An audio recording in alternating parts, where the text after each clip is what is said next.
ለምሳሌ ወደ ሰርች ባር ላይ እንሄድና ጉግል ላይ ምን አለ ቶፕ 5 ሰርች ቶፕ 5 ሴክሬት ዌብሳይት ብለን እንጽፋለን።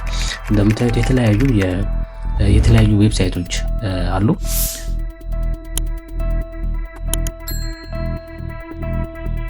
ለኔ ላሳያችሁ የፈለኩት ምንድነው በአንድ ሊንክ ከ50 በላይ ሚስጥራዊ ድረገጽን የያዘ አንድ ዌብሳይት ጠቁማቸዋለሁ።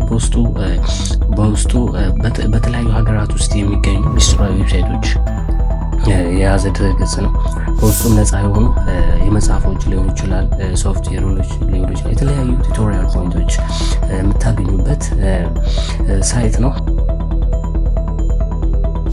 እንግዲህ የተለያዩ ላይቭ ስትሪም ፕሮግራሞችን የምታገኙበት ዌብሳይት ነው ማለት ኳስ ሊሆን ይችላል።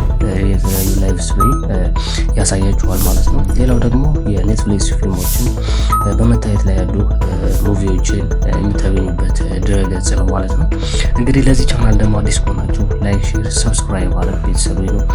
ይህ ይመስላል የዛሬ ቪዲዮ። እንዳላሳያችሁ ነው እንግዲህ ዩቲዩብ ድንገት አሁን ዲቴል ባሳያችሁ ዩቲዩብ ሊያጠፋው ይችላል።